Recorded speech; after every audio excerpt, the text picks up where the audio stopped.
আসসালামু আলাইকুম দর্শক, তোরাস মিনি কিচেনে আপনাদের সবাইকে স্বাগতম। আজকে আমি আমরা রেসিপিটি শেয়ার করব এবং দেখতে পাচ্ছেন কত সুন্দর হয়েছে আমার আচারটি। মাত্র কয়েকটা উপকরণে আপনারা বাসায় এই রেসিপিটি তৈরি করে নিতে পারেন। আশা করি আমার রেসিপিটি আপনাদের সবারই ভালো লাগবে।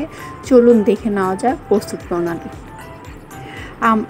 আমরা সিজন এসেছে, আমরা না আচার না করলে তো হবেই না। এখন এখানে পাত্রে আমি 5 ফোড়ন নিয়েছি, জিরা নিয়েছি এবং 2টা শুকনো এলাচ ভেঙে নিয়েছি এবং মিডিয়াম টু লো আছে এটা আমি ভেজে নিব। সবসময় খেয়াল রাখবেন মিডিয়াম টু লো আছে এটা ভেজে নিতে হবে। বেশি যদি হাই হিটে ভাজেন তাহলে পোড়া লেগে যাবে এবং মশলাটা তেতো ভাব চলে আসবে। এজন্য আমাদের লক্ষ্য রাখতে হবে মিডিয়াম টু লো আছে ভাজা। আমার মশলাটা ভাজা হয়ে গিয়েছে, এখানে আমি সরিষার তেল অ্যাড করে দিয়েছি। সরিষার তেল অ্যাড করে দেওয়ার পর এখানে আমি আদা রসুন কুচি থেতো করে দিয়েছি।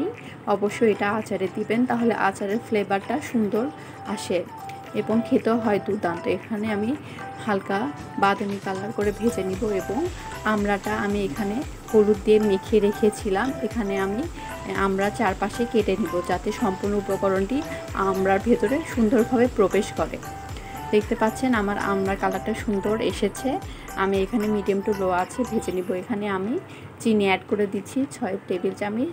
মিষ্টি সম্পূর্ণ আপনাদের উপর নির্ভর করবে, যদি বেশি মিষ্টি খান বেশি মিষ্টি অ্যাড করবেন। তারপরে এখানে আমি ভেজে রাখা মশলা গুঁড়া করে রেখেছি, মশলাগুলো এখানে অ্যাড করতেছি।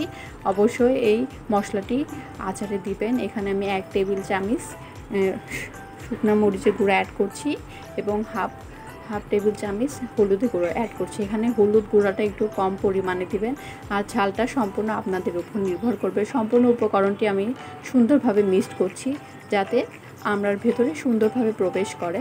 আমি চামচের সাহায্যে সুন্দর করে মিক্সড করতেছি। আপনারা অবশ্যই এইভাবে বাসায় ট্রাই করবেন এবং খেতেও হবে দুর্দান্ত এবং চমৎকার। অবশ্যই আমার রেসিপিটা আপনাদের ভালো লাগতেছে, আপনারা এইভাবে বাসায় অবশ্যই ট্রাই করবেন। এবং এখানে সামান্য পানি অ্যাড করে দিতে হবে। পানি অ্যাড করে দিয়ে আচারের সম্পূর্ণ উপকরণটি মিক্সড করতে হবে এবং আমড়াটা এই পর্যায়ে আমাদেরকে সিদ্ধ করে নিতে হবে যাতে সম্পূর্ণ উপকরণটি সুন্দরভাবে প্রবেশ করে। দেখতে পাচ্ছেন আমড়াটা অনেকটা হয়ে এসেছে, কুক হয়ে এসেছে।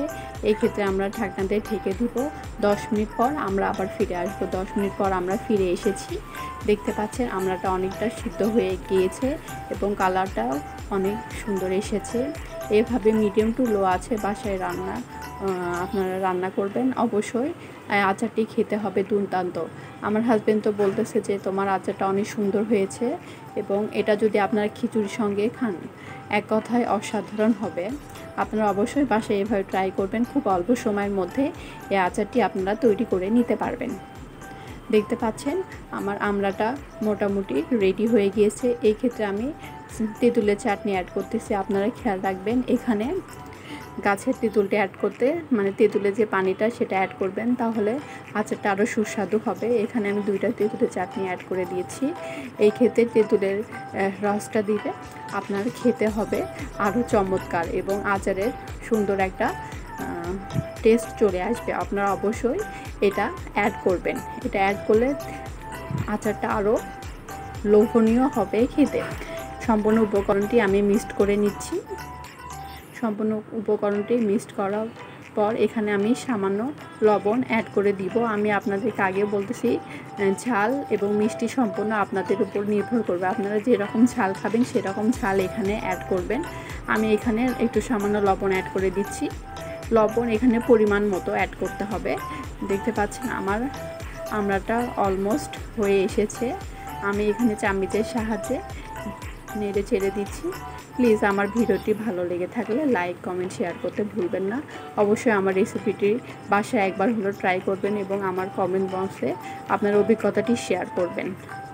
আশা করি আমার রেসিপিটি আপনাদের সবার ভালো লেগেছে। আমার জন্য সবাই দোয়া করবেন আমি যেন আপনাদের কাছে আরও সুন্দর সুন্দর রেসিপি প্রেজেন্ট করতে পারি। দেখতে পাচ্ছেন আমার আমড়াটা হয়ে গিয়েছে। এখন আমি পরিবেশন করার পালা। একটা পাত্রে এই পাত্রে এখন আমি আমড়াটি পরিবেশন করব। দেখতে পাচ্ছেন আমড়ার কালারটা কত সুন্দর এসেছে এবং খেতেও হয়েছে মাশাআল্লাহ। এখন আমি আস্তে আস্তে সব আমড়াটি এই পাত্রে ঢেলে নিব। আমড়াটি সব ঢেলে নেওয়ার আমার অলমোস্ট হয়ে গিয়েছে। আপনারা দেখতে পাচ্ছেন কালারটাই বলে দিচ্ছে এটা খেতে কত দুর্দান্ত হবে। অবশ্যই আমার রেসিপিটা আপনারা বাসায় ট্রাই করবেন।